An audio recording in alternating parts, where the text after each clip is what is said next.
Dans ce laboratoire, nous allons voir comment calculer la moyenne et l'écart type avec Excel. Pour commencer, on va regarder le calcul de ces deux valeurs pour une variable dont on a, comme ici pour le salaire, toutes les données les unes après les autres. Donc ici, elles sont récapitulées sur une colonne. Si on a les données toutes les unes après les autres sur une grande colonne, dans ce cas-là, ça va être très simple car on va pouvoir utiliser la fonction d'Excel. Excel est capable de calculer directement une moyenne et un écart type. Donc pour ceci, je vais me mettre en bas de la colonne D. C'est la colonne pour laquelle on va chercher la moyenne et l'écart type. Donc ici, dans le contexte, la moyenne et l'écart type d'un certain nombre de personnes. Combien on a de personnes? Alors si je regarde tout en bas de mon tableau, j'ai 95 personnes.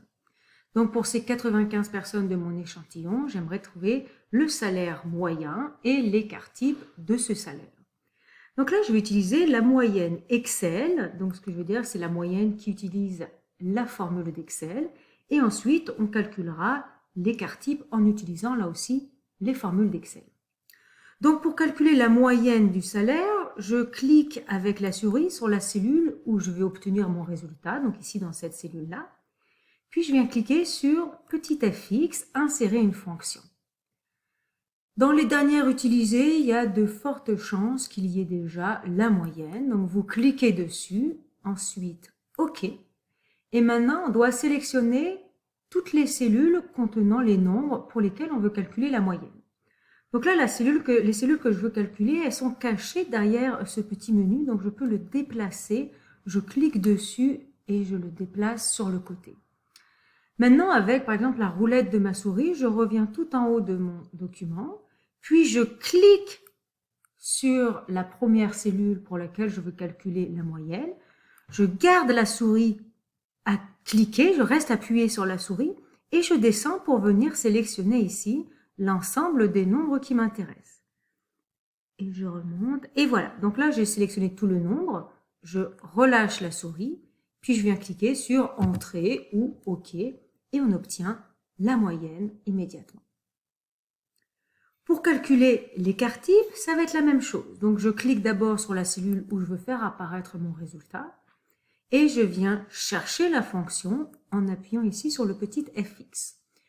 Des fois, elle n'est pas dans les dernières utilisées, ce ne serait pas surprenant. Donc, dans ce moment-là, je vais cliquer sur la petite flèche du menu déroulant et je vais sélectionner Statistiques. Je sélectionne Statistiques et maintenant, tous les mots sont en ordre croissant. Nous, on veut chercher l'écart type. Donc, je descends un petit peu. Voilà, écart type. Vous voyez ici qu'on en a deux écarts types. Écart type Pearson et écart type standard. Si je regarde sur écart type Pearson, on me dit que ça calcule l'écart type d'une population entière. Nous, on a un échantillon de 95, donc je ne veux pas calculer l'écart type d'une population, mais l'écart type d'un échantillon. Si je clique à présent sur l'écart type standard, on évalue l'écart type d'une population en se basant sur un échantillon. Donc c'est l'écart type que nous on utilisera, donc ce sera toujours l'écart type standard. Je clique sur OK et je fais comme tout à l'heure, je viens sélectionner tous les nombres qui m'intéressent. Je peux même commencer du bas de mon tableau, donc je clique sur le dernier nombre, je reste appuyé et je remonte jusqu'en haut. Attention de ne pas sélectionner le titre, sinon on ne va pas être capable de calculer l'écart type avec un mot. Et une fois que j'ai tout sélectionné, soit vous appuyez sur Entrée, soit sur OK. Et ici, on a notre écart type.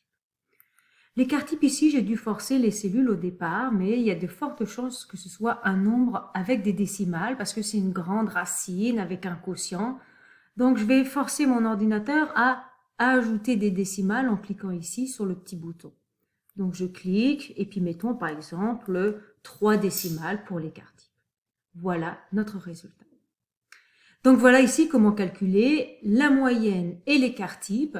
Lorsqu'on a la colonne complète de toutes les données, ça se fait bien en utilisant les fonctionnalités d'Excel. Très rapidement, je vais vous remontrer si on voulait calculer la moyenne toujours avec les fonctions, mais sans cliquer sur le petit bouton FX. Eh bien, je me mets là où je veux calculer la moyenne, je tape sur le signe égal, et là, je vais commencer à écrire le terme moyenne, c'est ce que je veux calculer, donc M-O-Y.